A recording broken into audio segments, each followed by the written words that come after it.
Assalamu alaikum, Dr. Edat, and thanks for your Absolutely. valuable information. So, my question regarding how to educate our some of our youth, including my children, they are like Mhm. teenagers and youth. So, a very common question they sometimes and ask or they refer to it that how the knowledge of God works at the same time, with the authority that He has given to a person, individual person. I mean, example, for example, they always say or ask this question that if God already knows that I'm going to do Mm, a bad thing in future mm, or a good thing in future, mm. what is my authority on this act or Yes. saying what I will say? Mm, So I mean, mm, how I know this like God way of knowledge is different, which we don't know, but how we can explain to a teenager mm, mm. and So I think this is a very age-old question that is it's a philosophical question, and it relates to the famous debate which is called determinism and fatalism, which means that are we pre-programmed? Everything has been set as a destiny for us, or is it that we choose something? So the thing that the Quran tells us and gives us is something which is in between the two, and that is we do everything which is in our own capacity that we take as a decision. But whatever decision we will take or ultimately take or we will be taking in our future lives is known to God. So these are two independent things. We will do whatever we will do by our own will, by our own decision, by our own volition. But whatever decision we will take is known to God. In other words, His knowledge is not going to affect your decision making. His knowledge is independent of your decision making. And this is something you can explain to your teenagers by telling them that God has a property which is continuous. I mean, He is here and He's all the way up to the hereafter. So His knowledge is everywhere. He knows He knows what's going to occur 1,000 years from now.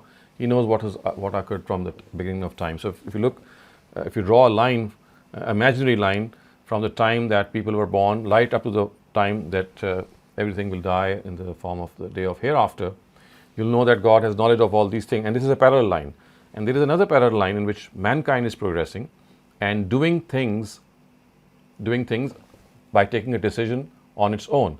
There are certain decisions which are made for a person, for example, the place he will be born, the parents, the country. So these are decisions on which no one questions because we know that this is something which has been chosen by God. But there are other decisions which a person is going to take, that I'm going to get up in the morning, I'm going to go to school, I'm going to do this and do that. So that is like a line in which a person is doing these things, and because God is parallel to that line until the hereafter, He knows what's going on. So it's like just letting us ourselves know that the parallel line which we are going along is something which is known to God. He's standing outside that line, He's watching us, He knows what's going on, but He's not affecting us, He's not driving us to do these things. So basically, God's knowledge and our actions, they are two independent things. understanding things. Yep. Can I add something additional to this question if you have time Yeah, or? yeah, please go Yeah. ahead. Oh, thank you. So, I mean, just to extend this option when we try to explain our, especially the youth, the method that God has punished nation in the world. So I think one of the examples that even Mr. Kamdis are also explaining that when those Jews who did not accept Hazrat Isa alayhi salam as a prophet, that generation was punished by the hands of people like in case of Roman Empire, I think Titus Rumi, who Hmm. captured them and destroyed them. So the Hmm. logical question arises here that since Allah already mentioned in the Quran that those people were be punished by my own powerful people, Hmm. so then if Titus Rumi killed thousands of people and enslaved, how can we say that he did a crime and he will be responsible in Akhirah for his crimes by his No, own will? I mean Because this is something which God is telling us that I mean this is what Titus will do out of his own accord. But in the scheme of God, God is not going to stop him from doing this because he is going to carry out something which God already wanted to have happened. He could have sent a cyclone or maybe a tornado or an earthquake to destroy them, but instead he gave the reins of this attack to someone who was destined to actually decimate them. So, I mean, this is what God want. He could have done it in any other form.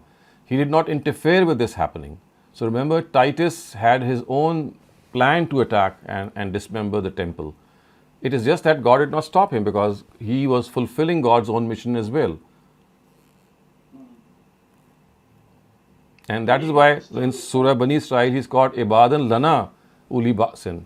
He's like my hand of death, God says. Although of course there were people who could not have belonged to the faction of God, but God has said that because the scourge that was delivered, the torment that was delivered, was in line with the punishment which was destined for such people, that when this lash of punishment fell, even though it was by someone who was, not a holy person, not a righteous person, God said it was my lash.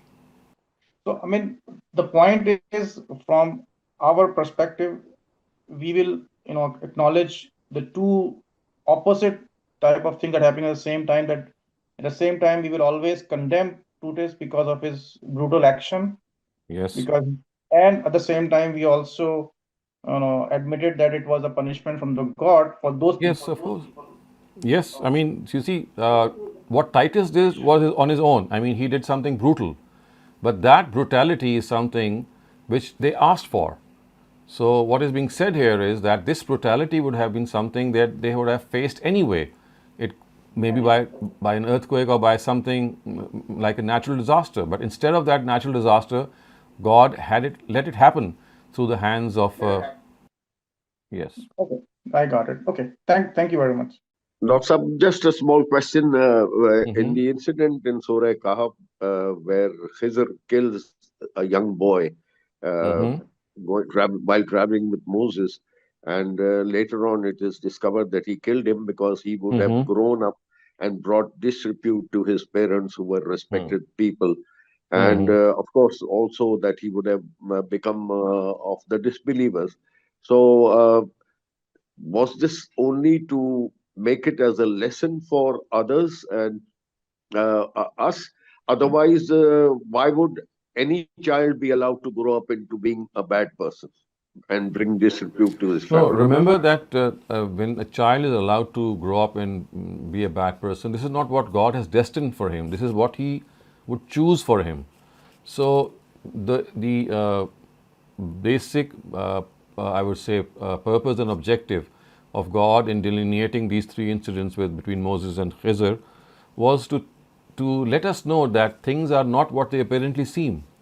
And you might think that a child has died, and you would not know that the child was made to die, or this was the destiny of that child, because God did not want his parents to suffer at his hands.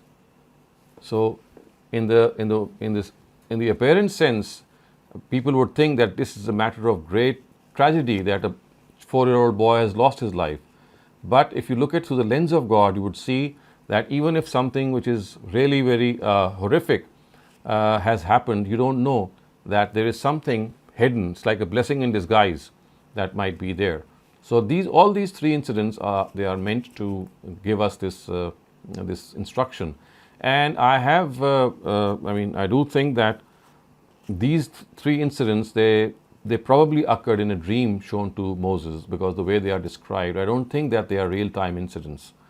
It does look the way they have been described, that they were shown to Moses in the form of a vision, and the purpose was that he explained this vision or this dream in a way that he learns himself, and he can also make the Bani Israel or the Israelites learn. So remember, all these three incidents, they make you aware of the scheme of God, how we have to be patient, and how we have to just accept the will of God.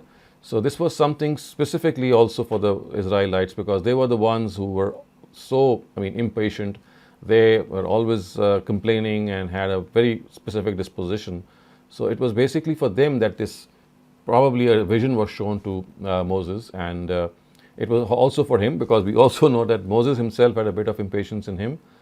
So that is what I gather. I'm not 100% sure, but it does seem that this incident took place, or these three incidents took place in his dream.